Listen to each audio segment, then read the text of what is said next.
Halo anak-anak sekalian dan teman-teman guru. Hari ini kita akan belajar mengenai beberapa soal tentang transfer kalor. Kita minggu lalu sudah memulai pembahasan soal-soal di sini. Kita akan lanjutkan sekarang, ya. Jadi hari ini materi kita terbagi dalam 3 bagian. Contoh-contoh soal yang transfer kalor, lalu bagaimana kalau materi yang sifatnya berbeda, misalnya besi, aluminium, dan yang ketiga transfer panas pada lingkungan. Ya, jadi kita bagi 3. Yang pertama sekarang, ya ini soal yang minggu lalu saya akan ulang kembali. Ya, contoh-contoh keseimbangan kalor. Yang pertama waktu itu ini di akhir pelajaran kita itu ada bagaimana kalau 1 kilogram es yang suhunya minus 10 derajat Celcius dicampur dengan 1 kilogram air mendidih yang suhunya 100 derajat Celcius. Lalu diminta menentukan suhu air campuran. Data-datanya diketahui. Ya, minggu lalu kita sudah selesaikan ini, jadi saya ingatkan pada saat menerima soal ini kita harus selalu mencoba untuk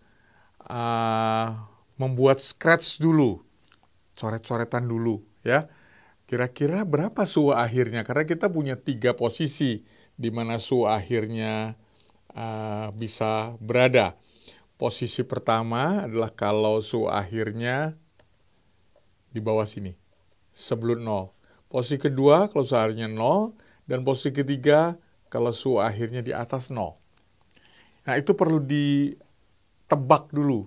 Nah, tebakannya tapi secara ilmiah.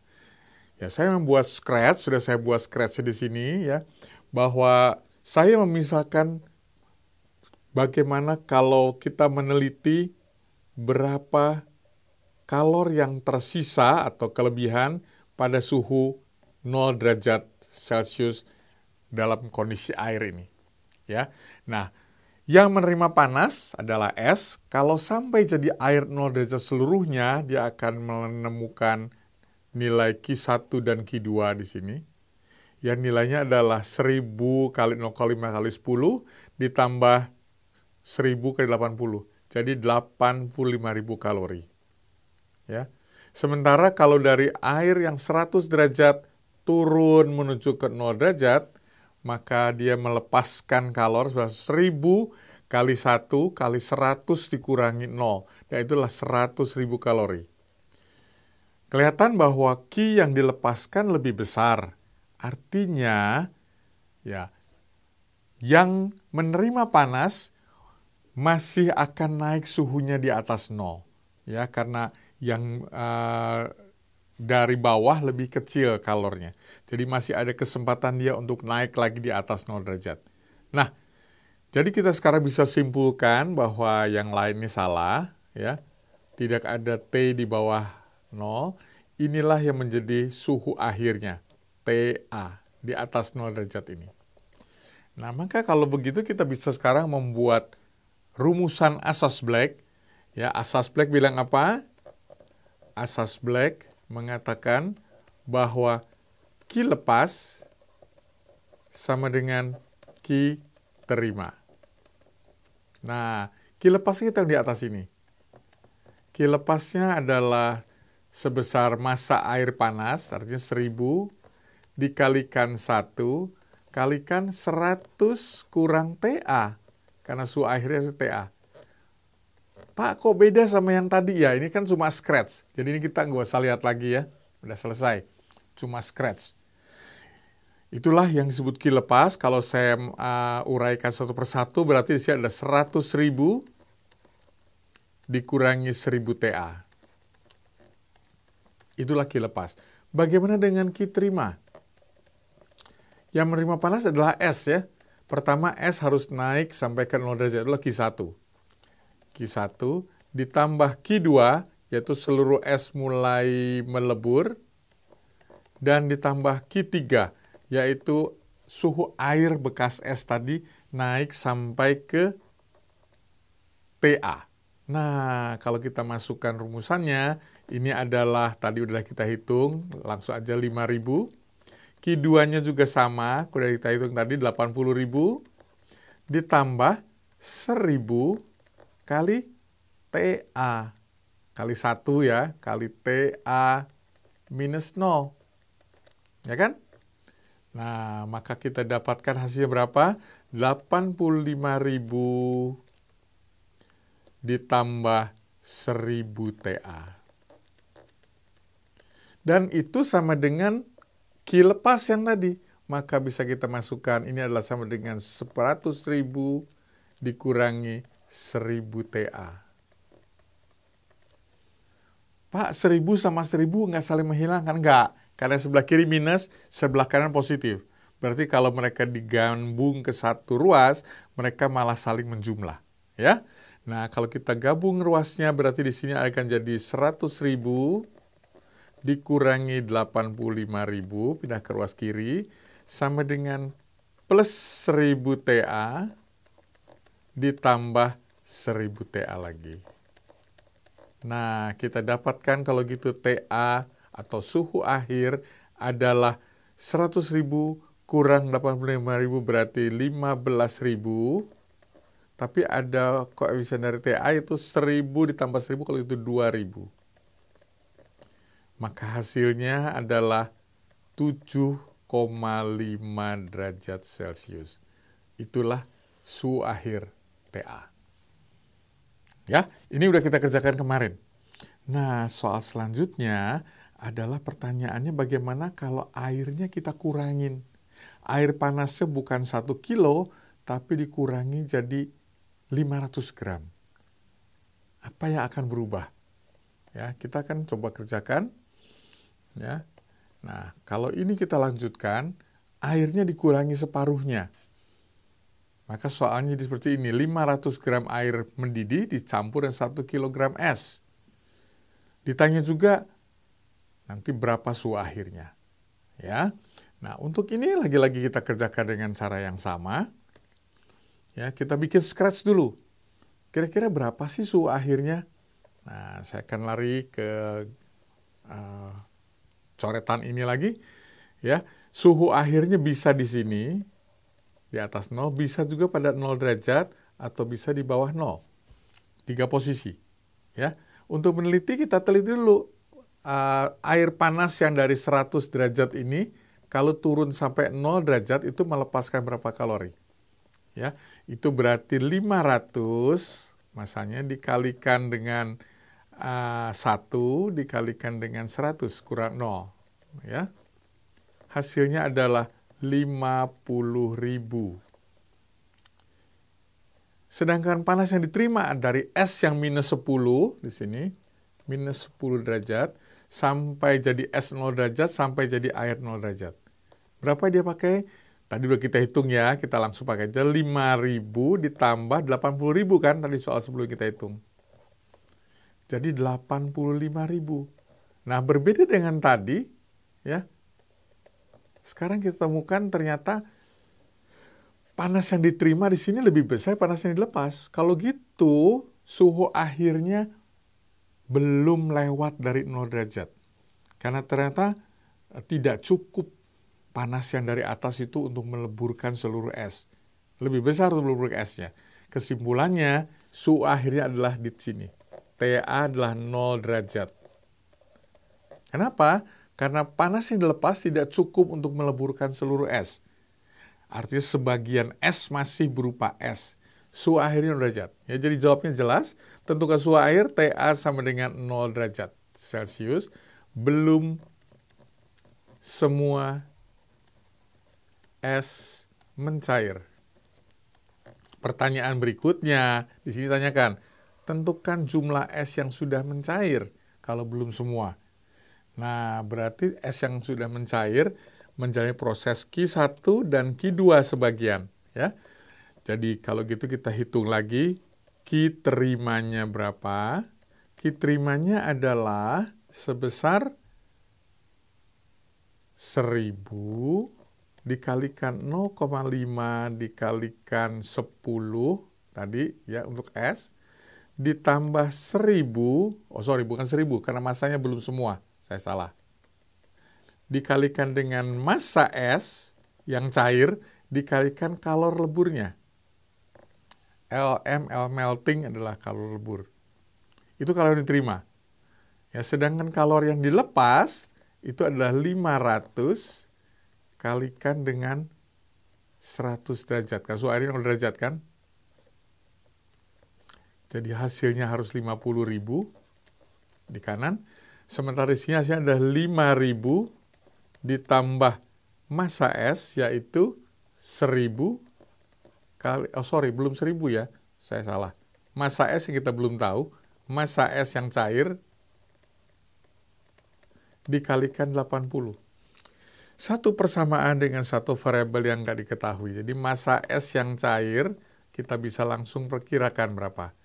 Yaitu 50.000 anak dikurangi 5.000 dibagi 80.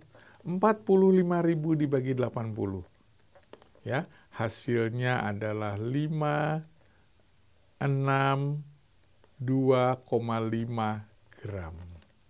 Bisa dihitung gitu ya. 562 gram es yang sudah mencair pada suhu akhir 0 derajat. Nah, ini adalah contoh teh es yang paling enak. Ya, suhunya masih 0 derajat. Belum semua esnya jadi air. Oke. Nah, ini adalah contoh soal bagaimana kita bisa menyelesaikan pertukaran kalor masalahnya. Ingat, pertama kita harus memastikan dulu berapa suhu akhir dengan membuat scratch ini. Ya, setelah itu baru diputuskan OTA-nya jadi pada saat 0 derajat. Oke? Nah, berikutnya saya akan pindah ke bagian yang lain. Ya. Yaitu tentang transfer kalor pada materi dengan sifat berbeda. Jadi tadi kita air dengan es, air dengan air. Bagaimana kalau sekarang air dicampurkan benda lain? Ya. Nah, misalnya seperti salah satu di antara logam ini. Saya pilih logam aluminium ya. Logam aluminium mempunyai C 0,21 kalori. Saya dekati dengan 0,2 kalori. Ya. Mari kita lihat. Ini contoh soalnya. Sebongkah aluminium masanya 800 gram, suhunya 300 derajat. Panas sekali. Mister, kenapa kalau air nggak 300 derajat? Nggak ada air 300 derajat. Intinya uap air kan. Nah, tapi dengan aluminium ini mungkin. Jadi suhunya 300 derajat dicelupkan dengan 2 kg air dingin yang suhunya 20 derajat. Berapakah suhu air setelah keadaan seimbang? Nah, untuk mengerjakan soal ini, lagi-lagi kita mesti menduga. Kita lihat dengan air, kalau air dipanaskan, dia akan naik suhunya, lalu mendidih dan naik suhunya lagi sampai TA, ke atas sana. Nah, berarti ada 3 kemungkinan suhu akhir. Bisa TA-nya di sini, saya gambar dengan merah. Ya. Bisa TA-nya di sini. Bisa TA-nya di sini pada saat air itu mendidih. Bisa juga TA-nya di sini. Nah, untuk itu kita perlu teliti dulu. Kira-kira dari logam 800 gram dengan suhu 300 derajat itu, dia akan mencapai mana? Ya, kita lihat. Kita buat scratch di pojokan atas ini ya. Ya, jadi Ki lepas dulu kita lihat. Ki lepasnya adalah dari logam yang panas. Ki lepasnya adalah 800 dikalikan 300 sampai suhu air mendidih. Kita ambil selalu pojokan sini. Pada saat airnya mendidih. Ya. Dikalikan 0,2 dikalikan 200. Ya, 300 dikurangi 100 kan? Hasilnya adalah 160.000 kali 0,2. Itu adalah 32.000 kalori. Itu sampai 100 derajat ini. Bagaimana kalau air sekarang menaik sampai dia mendidih? Pada saat air naik sampai mendidih, itu terimanya adalah 2.000 dikalikan 1, dikalikan 100 kurang 20, 80 kalori. Ya, ini delta T-nya nih. Atau berarti hasilnya adalah 160.000 kalori. Kelihatan bahwa Ki diterima untuk sampai 100 derajat jauh lebih besar daripada Ki lepasnya. Kesimpulannya, suhu akhir akan berada di bagian bawah ini. Di bawah 100 derajat. Karena ternyata panas yang dilepas sedikit sekali, cuma 32 kalori. Sampai 100 derajat. Jadi pasti suhunya masih terus turun lagi di bawah 100. Ya. Nah, kalau gitu kita bisa misalkan nanti kalau gitu Q terimanya berapa? Ya. Ya, jadi suhu akhir lebih kecil dari 100 derajat Celcius. Maka Q terimanya adalah sebesar 2000 dikalikan 1 dikalikan TA yang kita belum tahu dikurangkan terhadap 20 derajat Celcius. Berapa Q lepasnya? Q lepasnya adalah 800 gram aluminium dikalikan 0,2 C-nya dikalikan 300 kurangi TA. Mungkin pertanyaan, Miss Hendra, kenapa langsung dikurangi suhu air? Kan ada proses pencairan di sini. Ya, pengembunan dari uap jadi air. Ini bukan air ya, ini adalah aluminium. Aluminium tidak pernah mencairkan. Nah, kalau gitu dia langsung turun suhunya. Nah, maka kalau keduanya sama, kita bisa simpulkan apa yang terjadi. Berarti 2000 TA dari atas ya, dikurangi 40.000 sama dengan 800 kali 0,2 kali 300 itu adalah 24.000 dikalikan 0,2. Jadi 24.000 kali 2 adalah 48.000 ya. Ini adalah 48.000 ya, dikurangi 0,2 kali 800 itu adalah 1600.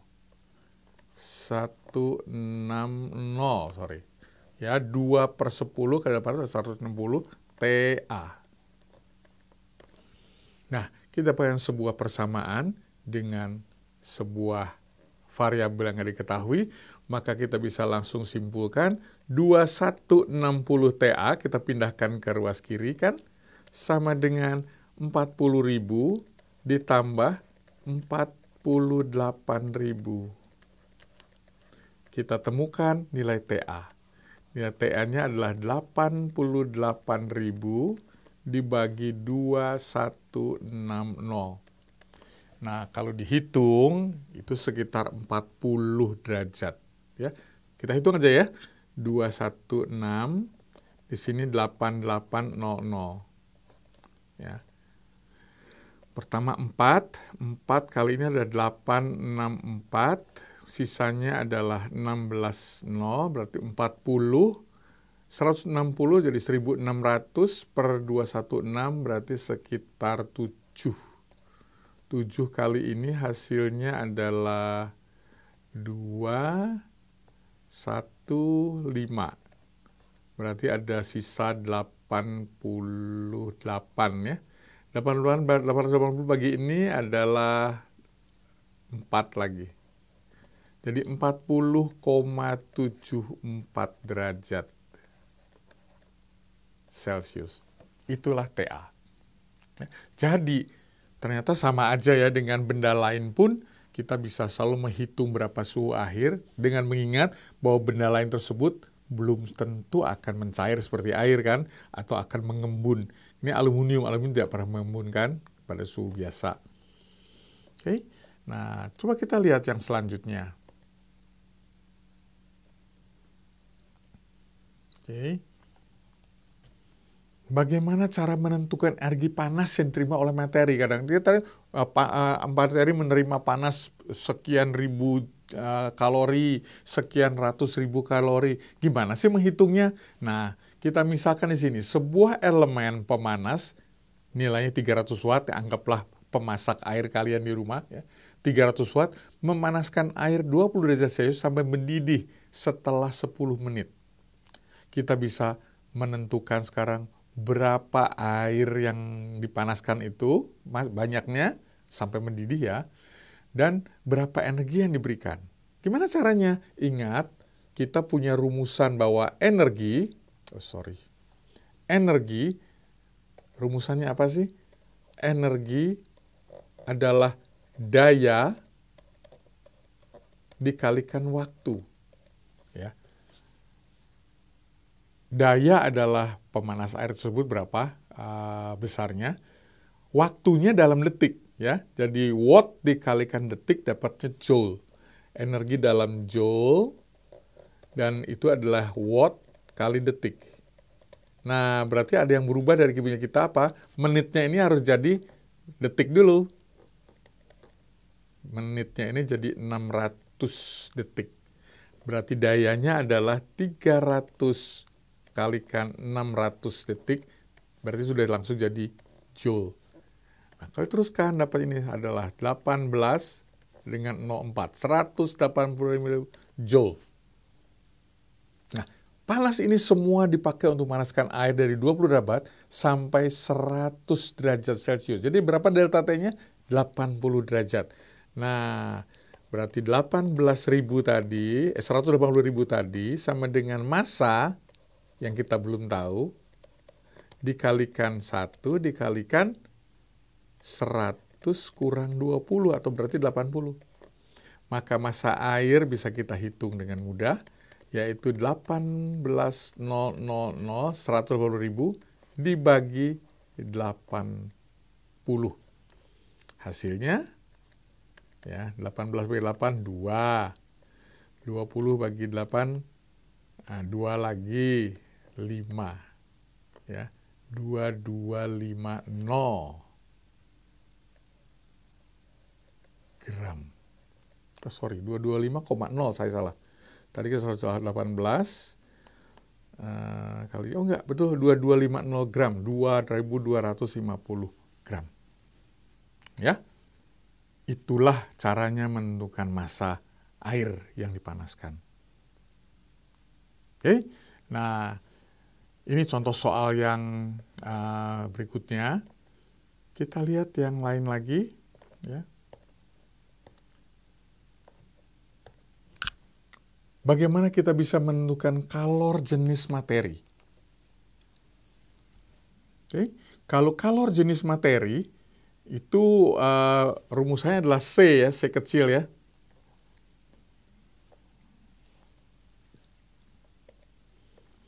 C adalah jumlah kalori per satuan massa dan satuan derajat Celcius kan? Nah, jadi kalau kita menentukan ini, kita bisa melihat berapa kalor yang dibutuhkan, lalu berapa massanya, dan berapa delta suhunya. Oke, tadi delta di sini ya. Jumlah kalorinya 13 kilokalori, 13.000 kan? Itu adalah Q-nya. Itu sama dengan masanya, massa tulis di bawah. Ya, dan itu adalah 3.000 dikalikan 1, dikalikan C bukan 1 ya, karena kita belum tahu bendanya apa. Jadi ini adalah kalor jenisnya dikalikan delta T. Delta T-nya berapa? 20 ke 60 berarti 60 kurang 20. 40. Ya. Maka C bisa kita langsung hitung ya. C kalau gitu adalah 13.000 dibagi 3.000 kalikan 40. Ya, semua nol yang sama kita coret berarti 13 dibagi 120. Hasilnya adalah 0,108 kalori per gram derajat Celcius. Kira-kira benda apa ini yang punya nilai kalor jenis sekian? Ya. Tadi kita udah lihat punya beberapa tabel. Oke, kita akan lihat kira-kira benda apa yang seperti ini. Ya, saya akan teruskan dulu, kelihatan nanti di sini. Nah, di sini kelihatan benda yang sekitar 0,108. Oh, ini ternyata ada. Ya. Kira-kira benda itu adalah bahannya berupa besi atau baja. 110 harusnya. Tadi kita ketemu 108. 0,108 dalam satuan kilogram ya. Tadi kalau dari gram kan bagi 1000. Oke. Nah, ini contoh yang bisa kita lihat untuk masalah bagaimana menentukan kalor jenis bahan. Ya, buat hari ini cukup sekian anak-anak. ya kita akhiri. Masih ada satu bagian yang belum saya bahas, tapi biarlah kita simpan itu untuk next time ya. Jadi satu bagian yang belum kita bahas adalah transfer panas pada lingkungan. Saya akan lakukan lain kali. Ya, thanks everybody. We meet you next week.